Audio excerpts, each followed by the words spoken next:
പാർലമെന്റിന്റെ ശീതകാല സമ്മേളനത്തിന് പ്രതിപക്ഷ പ്രതിഷേധത്തോടെ തുടക്കം. SIR വിഷയത്തിലെ പ്രതിപക്ഷ ബഹളത്തിൽ ലോക്സഭ ഇന്നത്തേക്ക് പിരിഞ്ഞു. പുതിയ രാജ്യസഭാ അധ്യക്ഷൻ CP രാധാകൃഷ്ണനെ അഭിനന്ദിച്ച് മല്ലികാർജ്ജുൻ ഖർഗെ നടത്തിയ പ്രസംഗത്തിനിടെയുള്ള പരാമർശം ഭരണപക്ഷം ആയുധമാക്കി.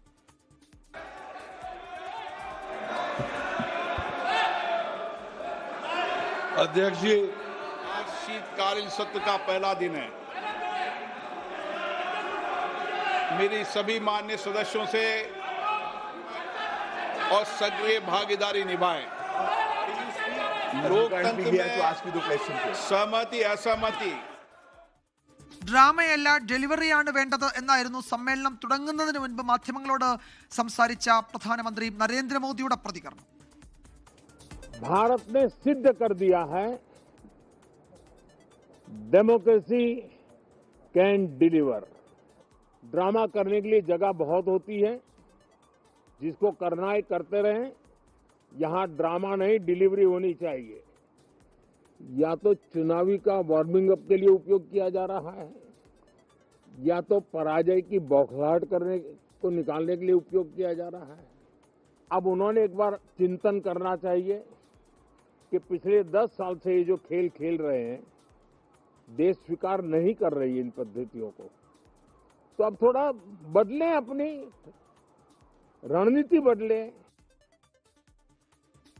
കോൺഗ്രസ് MP രേണുക ചൗധരി വളർത്തുനായയുമായി പാർലമെന്റിലെത്തിയതും വിവാദമായി. ബൽറാം നെടുങ്ങാടി വിവരങ്ങൾ നൽകും. ബൽറാം, ശീതകാല സമ്മേളനത്തിന്റെ ആദ്യ ദിവസം തന്നെ സംഭവബഹുലമാണ്. സാധാരണ സമ്മേളനത്തിന്റെ തുടക്കത്തിൽ പ്രധാനമന്ത്രി നടത്തുന്ന പ്രസംഗം അല്ലെങ്കിൽ മാധ്യമങ്ങളോട് സംസാരിക്കുമ്പോൾ അതിലൊരു സമവായത്തിന്റെ സൂചനയാണ് കാണാറുള്ളത്. എല്ലാ വിഷയങ്ങളും ചർച്ച ചെയ്യാം എന്നതൊക്കെയാണ് അദ്ദേഹത്തിന്റെ സ്ഥിരം പരാമർശം. പക്ഷേ ഇത്തവണ കുറെ കൂടി അഗ്രസീവായി പ്രതിപക്ഷത്തെ കടന്നാക്രമിക്കുകയും പരിഹസിക്കുകയും ഒക്കെ ചെയ്യുന്നു.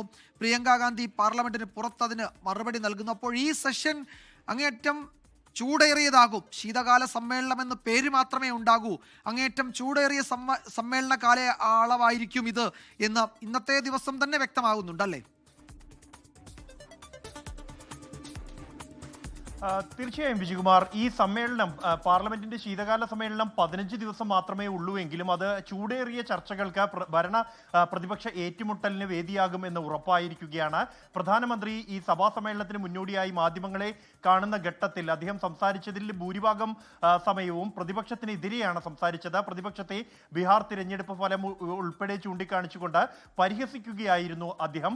നാടകമല്ല സഭയ്ക്കകത്ത് വേണ്ടത് എന്നുള്ളതായിരുന്നു അദ്ദേഹം പറഞ്ഞത്. അതിന് മറുപടിയുമായി നിമിഷങ്ങൾക്കകം തന്നെ പ്രിയങ്ക ഗാന്ധി രംഗത്തെത്തി. ജനകീയ വിഷയങ്ങൾ പറയുന്നത് നാടകമല്ല എന്നും അതിൽ ചർച്ച അനുവദിക്കാതിരിക്കുന്നതാണ് നാടകം എന്നുമാണ് പ്രിയങ്ക ഗാന്ധിയുടെ മറുപടി. തുടർന്ന് സഭ സമ്മേളിച്ച ഉടൻ തന്നെ ഈ SIR വിഷയം ചർച്ച ചെയ്യണമെന്ന് ആവശ്യപ്പെട്ട് പ്രതിപക്ഷ അംഗങ്ങൾ നിരവധി നോട്ടീസുകൾ നൽകിയിരുന്നു. ഇത് അംഗീകരിക്കപ്പെട്ടില്ല. ഇതോടുകൂടി പ്രതിപക്ഷം ബഹളം ഉന്നയിക്കുകയായിരുന്നു.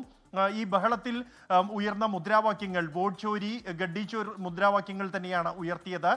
2 തവണ സഭ നിർത്തിവെച്ചു. പിന്നീട് ചേർന്നപ്പോഴും ബഹളം തുടർന്നതിനെ തുടർന്ന് ഇന്നത്തേക്ക് ലോക്സഭ പിരിയുകയായിരുന്നു.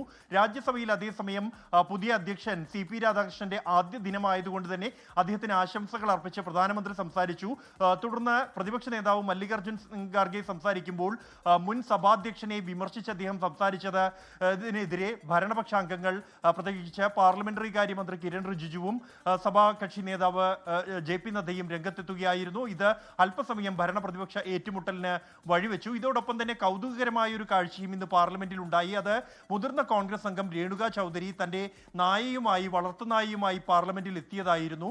രേണുക ചൗധരിക്കെതിരെ ശക്തമായ നടപടിയെടുക്കണം എന്ന് BJP നേതാവ് ജഗദാംബിക പാൽ ആവശ്യപ്പെട്ടു. എന്നാൽ തന്റെ നായ നിരുപദ്രവകാരിയാണ് എന്നും ഉപദ്രവകാരികൾ ഉള്ളത് പാർലമെന്റിലാണ് എന്നുമായിരുന്നു ഈ വിഷയത്തിൽ രേണുക ചൗധരിയുടെ മറുപടി. വിജയകുമാർ. ബൽറാം നെടുങ്ങാടിയാണ് വിവരങ്ങൾ നൽകിയത്. ശീതകാല സമ്മേളനത്തിന്റെ തുടക്കം തന്നെ ചൂടേറിയ വാദപ്രതിവാദങ്ങൾ കൊണ്ട് ലോക്സഭയും രാജ്യസഭയും ഇന്ന് ബഹളത്തിൽ കലാശിച്ചു. ലോക്സഭ ഏതാണ്ട് 2 മണിക്ക് ശേഷം പിന്നീട് നിർത്തിവെക്കുകയും ചെയ്തു. ബൽറാം നെടുങ്ങാടിയാണ് വിശദാംശങ്ങൾ നൽകിയത്. ലോകത്തെവിടെയായാലും ഏത് സമയത്തും 24 വാർത്തകളും ഓഗ്മെന്റഡ് റിയാലിറ്റി പാക്കേജുകളും എക്സ്പ്ലെയിനറുകളും വിശദമായി കാണാൻ ഞങ്ങളുടെ YouTube ചാനൽ നിങ്ങൾക്ക് സബ്സ്ക്രൈബ് ചെയ്യാം.